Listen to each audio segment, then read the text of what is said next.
قال رب اشرح لي صدري ويسر لي أمري واحلل عقدة من لساني يفقهوا قولي.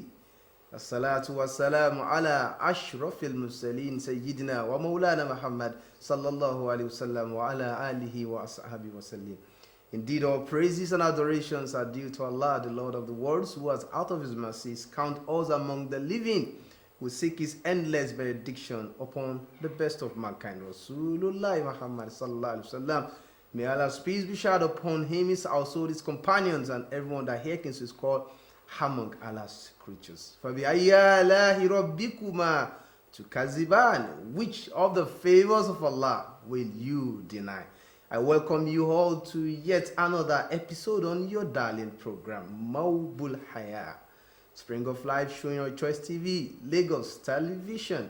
Mashallah. On this show, we dissect topical Islamic issues, and inshallah, this episode won't be an exception. Featuring from Ibn Abdullah and of course the vibrant Humma, mashallah.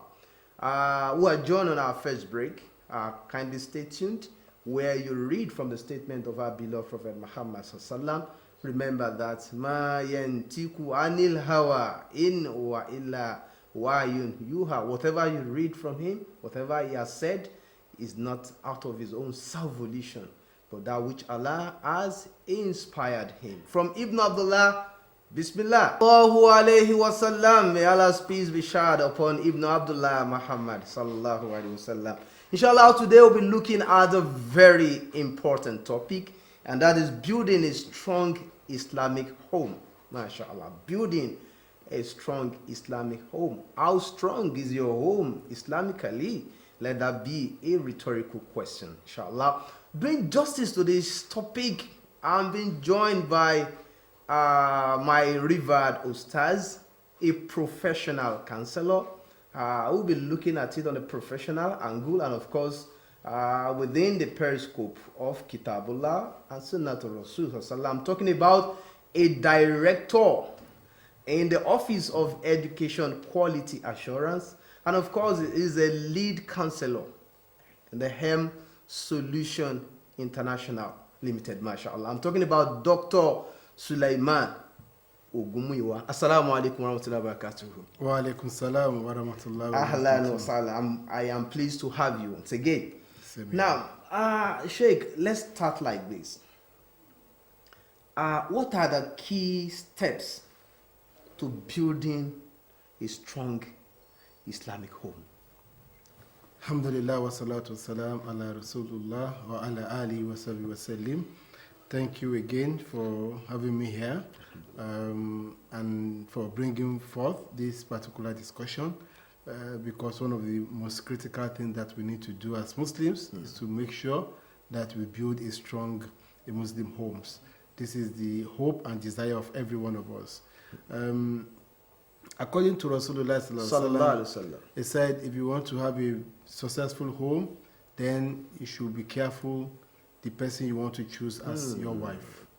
He said that, oh Muslim, male and female, particularly male, he said, be careful where you want to put your sperm. And also female, be careful the kind of sperm that will be inserted into you, because in hereditary will always reflect in every child. So you have to be very careful in the choice of your partner. Where are you going to see your partner? Who is your partner? Where will you get your partner? What are those things that you desire in your partner? These are the basic questions you have to ask yourself, and it has to be somebody that you are pleased with. This is the first critical step towards building a successful home. I want you to take it further. What are other prerequisites that we watch out for? Since that is the foundation, as a man, as a woman, what are other things we look for? Now, the first thing is this person must be a Muslim. And make sure that the level of Islamic consciousness of this person goes in line with your own. If you belong to a particular group, it is always encouraged that you look for people around there where you share the same, understanding. Why so? Now, because this is going to help you in building a home. It's going to help you in having a settled home. So that marriage is full of conflicts. There are some conflicts that you will have removed because of your level of understanding. Sure. For example, somebody saying that I want to go to Hajj because I see it as very, very important. I'm not saying that, no, Hajj is not as important as let us live a good life. So you are now having a differences in your desire to serve Allah. Somebody is saying, let's go for weekly lectures. No one saying, no, I don't need to go for any lecture. Let me just stay at home. Somebody says, I want to go to Asada. I said, I don't want to go to Asada too. So these are conflicts that you can basically remove if you have the same understanding with the person you want to marry. People pay premium to how the person look, which is the beauty, is important. But if the person does not have Islam, does not have the understanding, then it's not going to be the best for you. Now, one critical thing I always tell young couples is to ensure that the person you are interested in marrying has a need or is going to satisfy your need. Because everybody is driven by need. When your needs are compatible, then you are going to have a peaceful marriage.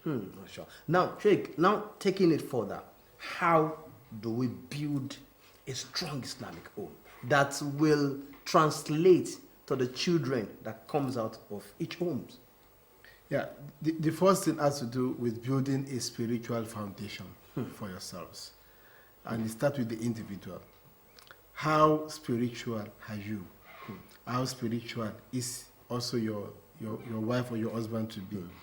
There's one hadith where Rasulullah said a child will become successful in life based on 4 requirements. He said the first one is a spiritual, a righteous father, and also a righteous mother.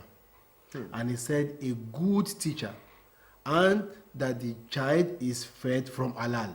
4 things. So even if you feed the child from halal, if the child has a good teacher, but maybe the mother or the father is not righteous, it is going to affect that marriage. So ensure that both of you are righteous. This is very, very important. Now, apart from that, in building a spiritual home, institutes either weekly or daily spiritual exercise. For example, maybe you want to do adhkar together every morning. Make it an established norm in your home, whether the children are there or the children are not there. Because a lot of people deceive themselves that, oh, it's until when we start having children that I will establish that culture. Your wife may not be ready at that time. Your wife may tell you, no, you have established that for your children. It doesn't involve me. So with you and your wife, weekly sit down, read Quran together, sit down, do azkar together, sit down, supplicate for each other, and build a spiritual, environment for yourself. That is one thing that we need to do. Now, Sheikh, what if the case of someone who is getting frustrated already because the level, in some cases, in some homes, the wife is more inclined spiritually than perhaps the husband is not even looking at that. But of course, it could be a Muslim. And in some cases, it's the man that struggles, pulling the wife closer. Let's take this thing spiritual. But the woman is not there at all. If already you are in that situation as a man, your wife is not looking at the spiritual angle. Or perhaps you are the wife and the man is not seeing it that way. How do you reconcile? Okay, I think this is the same for every marriage. Both of you will not be on the same level. Somebody will be ahead and trying to pull the other. I remember when I first got married, as I'm spiritually inclined that I feel I was then, my wife was much better. But, she will call me during office hours and ask me whether I have prayed Salatul Dua. And I start wondering, why is she calling me Dua? Can I pray Dua now? She would now ask me, have you read Quran today? I said, why are you asking me this question? So somebody will always be and that is the normal thing. We need to show understanding, because anybody that is trying to pull you is looking for the best for you. I can tell you that even today, my wife prays her dua constantly, but I do, if I don't do better than her, I do almost the same. But before, I wasn't doing it. So if your wife is better than you, or your husband is better than you, be patient. Both of you should be patient. The person that is in a higher pedestal trying to pull the other one should be patient. The one that is also trying to see, okay, they are pulling me, be patient and try to be pulled. This is what Islam wants for us. Prophet ﷺ said that when you see something that you are not pleased with, come on, say it. I mean, use your hand to change it. Tell your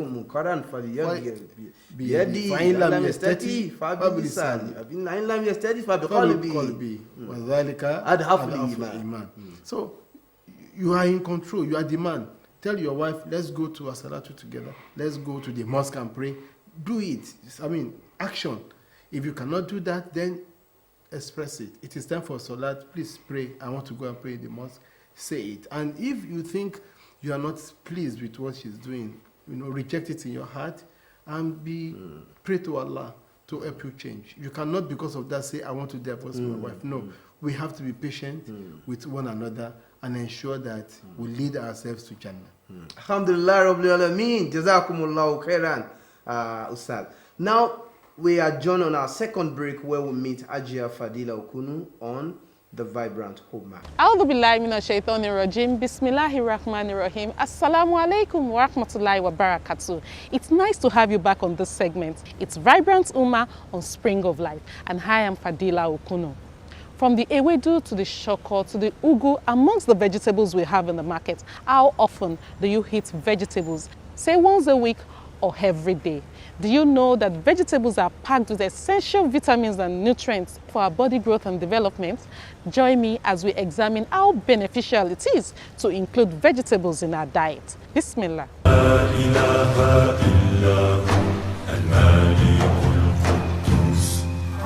Vegetables have uncountable health benefits.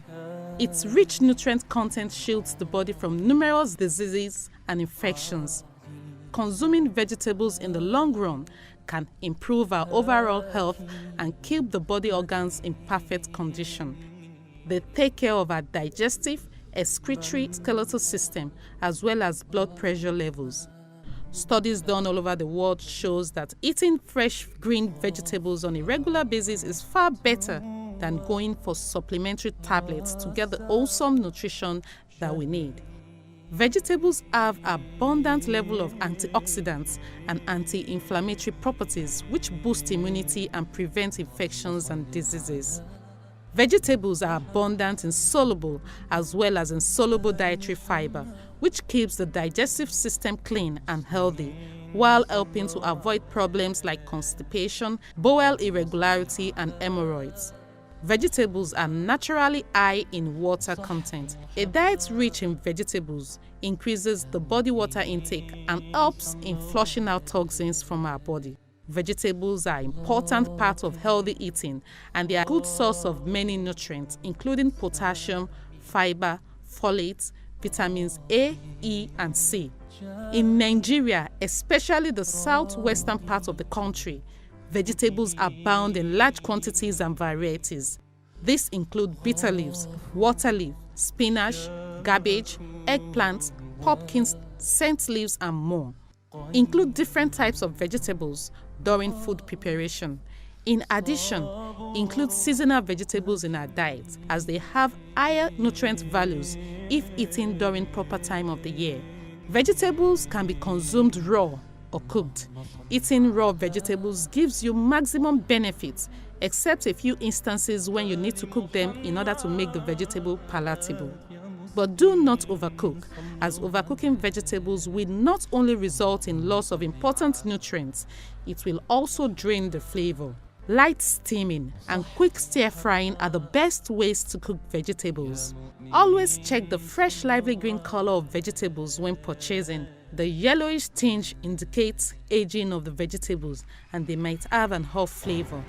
Look out for spots, blemishes, and fungal mold. You should buy vegetables in small quantities so that you can use them quickly. Make sure to rinse all vegetables before cooking or eating, as they may have insects or harmful pesticides on them. Rinse vegetables in salt water for a few minutes. It ensures their ultimate cleanliness. It is said that the more vegetables we consume, the more health benefits our body gets.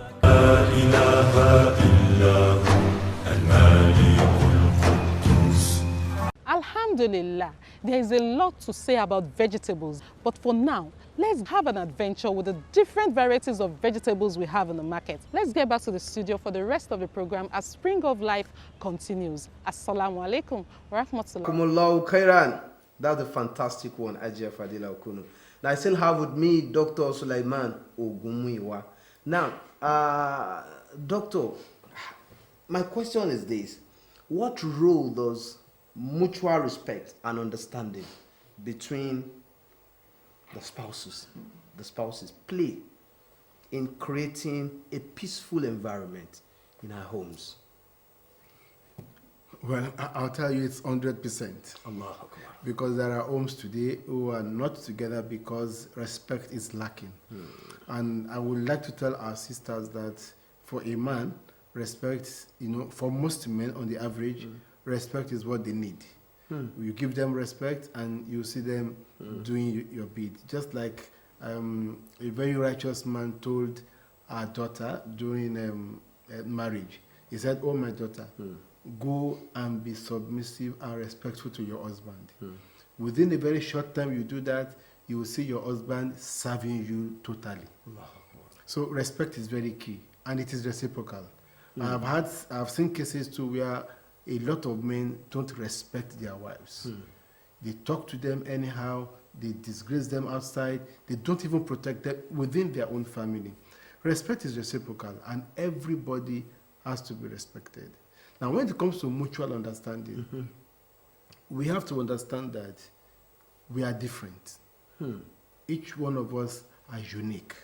We have different personalities. And you have to be patient with one another, to know why is this person acting this particular way.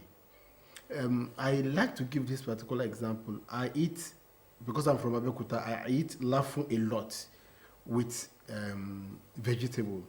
Now, my wife is somebody that is health conscious. So she said, there is nothing in lafu that we cannot take lafu. Rather than taking the white amala, let's take the black amala. And the black amala I'm not used to. Now, I sat down and asked, okay, why do you want me to eat this? And she gave reasons. Oh, and now I understand where she's coming from. So I had to adopt. I have to change. This is almost my 26th year in marriage. I can count the number of times that we have cooked lafu in my house. And this is what I grew up, during my childhood eating. But I just understood that she wants the best for me. It is from the health perspective that she's saying we should not. So if I want to be a man, I would say, no, this is something I've been eating even before I met you. I have to continue eating it. And when I do that, she gets offended. And she feels that, oh, well, I can't advise you. You can't do this. So it's give and take. Understanding is very important. So let me quickly say that before you can say that you want your wife to respect you, you want your husband to respect you, or you want to have this mutual understanding, you have to grow love within the family.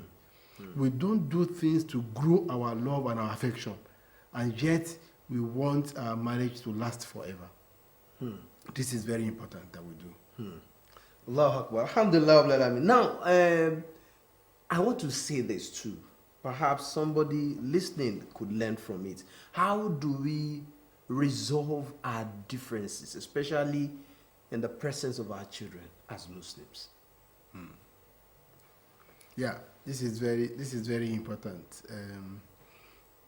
One of the rules that we need to adopt, though it is very difficult, is that the two of us must not get angry at the same time. Make it a rule with your wife. If I'm angry, please don't be angry. And if you are angry, I will try not to be angry. Now, a man or a woman should never say that you have always been getting angry first. Today, I will not accept. The moment we come with today, I will not accept, then it means we want to break the family. Now, anytime we are together, one-on-one, we can say whatever we want to say to ourselves. But the moment you have your children there, or you have third parties there, please bury your quarrels. Now, people will wonder, does it mean they don't quarrel? You do, but you don't quarrel before people. That is what they say, that you don't wash your dirty linen outside. You have to do everything. And I always tell brothers, you hold the key to this. You hold the key to this. If the marriage gets terrible outside the home, I hold the man responsible. If the marriage breaks, I hold the man responsible. And I give you this scenario. This woman was not the one that said, come and marry me. We are the one that proposed to them and said, I want to marry you. And we go to their parents and say, I want to marry her. I will treat her well. I will do this. It's just like somebody owns a company and is looking for a CEO. And you said, let me be the CEO. You applied for it. And you applied for it. I will do everything to ensure everything grows. So if there is crisis, there is a strike, there's a crisis between the staff and the union in the company, who should be responsible? Is it the owner of the house or the CEO? It is the CEO. A lot of people blame Allah for their misfortunes in their marriage and start asking, how come Allah gave me this kind of a woman, or Allah gave me this kind of a wife? It is written that both of you will get married. So if you now say that, I don't know, this is a mismatch and I regret ever coming into this marriage, it means you are saying that Allah took a wrong decision. Accept whatever Allah has done for you and see how you can make the best out of this situation. And the man should be the one to do most of the sacrifices. If you do it, Allah is going to reward you on the day of judgment, because he said, Ar-rijalun qawwamun 'ala an-nisa. In patience, you are stronger. In sacrifice, you should do more. In everything, it is not because you are the master that you want to command. Master-slave relationship. No, that is not the reason why Allah said, Ar-rijalun, that a man is the master. No, it is because you are more matured, you are more tolerant, you have the large heart to ensure that everybody goes on. And you are not only managing your wife, you are also managing the children. And that is why Allah has said, you are the master in the house. Allahu Akbar. Alhamdulillahi Rabbil Alameen. I want to say Jazakumullahu Khairan to Fadilatul Sheikh Dr. Sulaiman Ogumiwa for being our guest today again. May Allah reward you abundantly. Like I used to say, each time we part, I'll say, my Lord says, wa in tahudu ni'matallahi la tusuha innal insana la dhulumun kafar. Yes, you are going through some challenges. Maybe only you believe you know, but I want to tell you that Allah knows. Look at the favors of Allah in your life. If you attempt to number them, you can't count them. So Allah said, gratitude, be grateful to Allah. That's what Allah requests. And hope for the best. Inna ma'al usri yusra. Certainly, after every hardship comes ease, and ease will come your way, inshallah. Till we meet again, inshallah, next week, I remain yours sincerely, Qasim Oyekule Salahuddin. Assalamu alaikum wa rahmatullahi wa barakatuh.